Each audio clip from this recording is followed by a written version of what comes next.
Biography of the Wolf Queen. A history of the unambiguously evil Queen Potema, the so-called Wolf Queen of Solitude. Few historic figures are viewed as an unambiguously evil, but Potema, the so-called Wolf Queen of Solitude, surely qualifies for that dishonor. Born for the imperial family in the 67 years of the Third Era, Potema was immediately presented to her grandfather, the Emperor Aurel Septim II, a famously kind-hearted man who viewed the solemn, intense bathed and whispered, "She looks like a she-wolf about ready to pounce." Potema's childhood in the imperial city was certainly difficult from the start.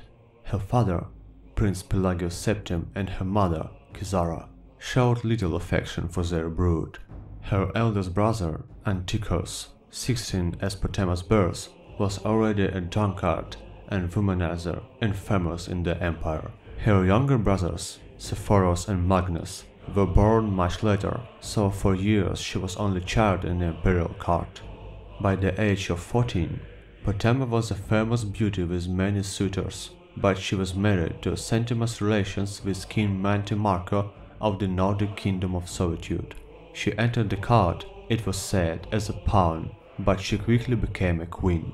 The elderly king Mantiarco loved her and allowed her all the power she wished, which was total. When Aurel Septim II died the following year, her father was made emperor, and he faced a greatly depleted treasury thanks to his father's poor management. Pelagius II dismissed the elder council, forced them to buy back their positions. In Third Era 97, after many miscarriages, the Queen of Solitude gave birth to a son, who she named Aurel after her grandfather. Mantiarco quickly made Aurel his heir, but the queen had much larger ambitions for her child. 2 years later, Pelagius II died, many said poisoned by a vengeful former council member, and his son, Potema's brother Antichos, took the throne. At age 48, it could be said that Antichos' wild seeds had yet to be sown, and the history books are nearly pornographic in their depictions of life at the imperial court during the years of his reign.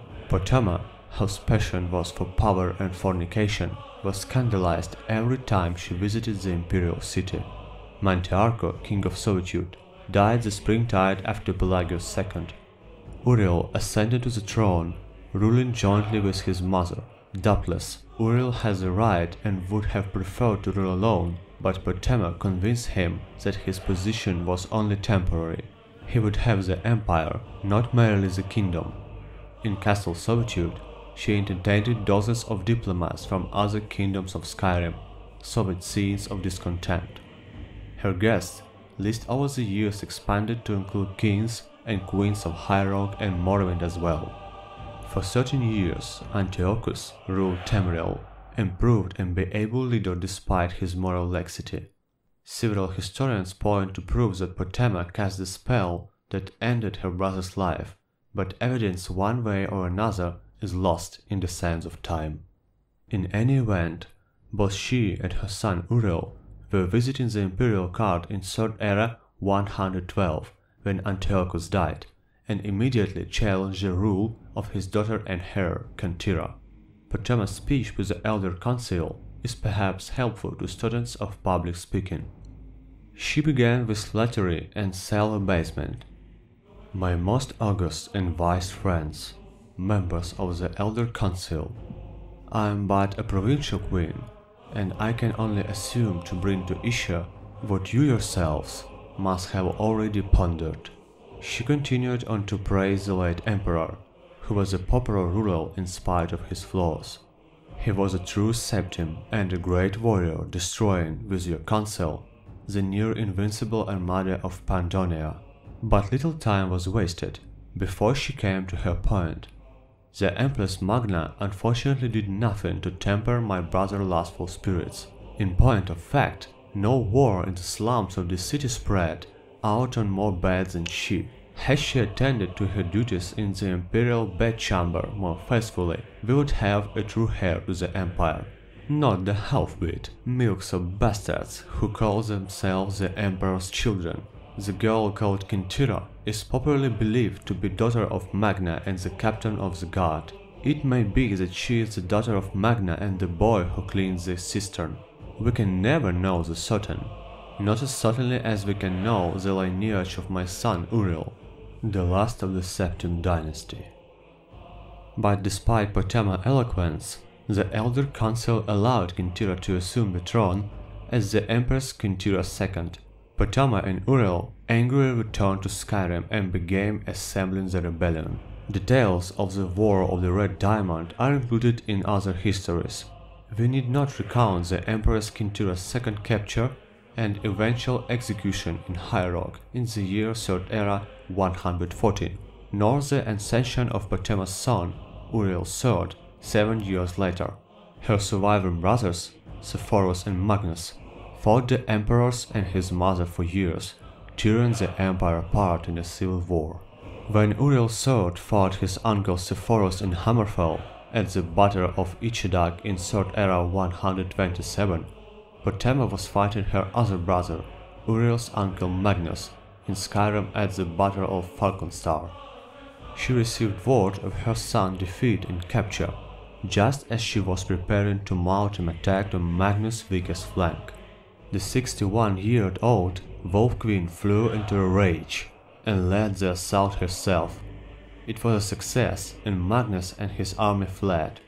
In the midst of the victory celebration, Potema heard the news that her son, the Emperor, had been killed by an angry mob before he had even made it for trial in the imperial city. He had been burned to death within the carriage. When Sepphoros was proclaimed Emperor, Potema's fury was terrible to behold.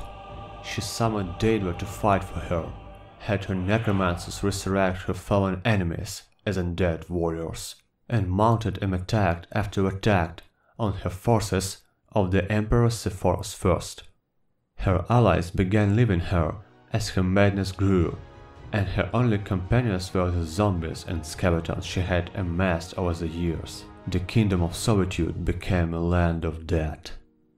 Stories of the ancient Wolf Queen being waited on by rotting skeleton chambermaids and holding war plans with vampiric generals terrified her subjects.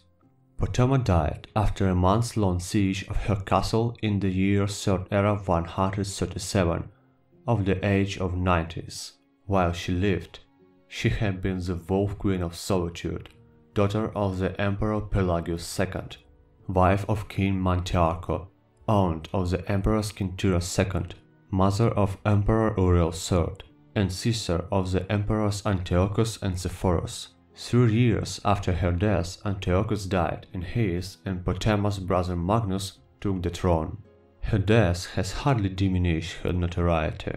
There is a little direct evidence of this. Some theologians maintain that her spirit was too strong. She became a Daedra after her death, inspiring mortals to mad ambition and treason.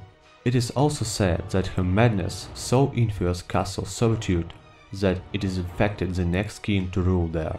Ironically, that was her 18-year-old nephew Pelagius, the son of Magnus. Whatever the truth of the legend, it is undeniable that when Pelagius left Solitude in Third Era 145, the Wolf Queen must surely have had the last laugh.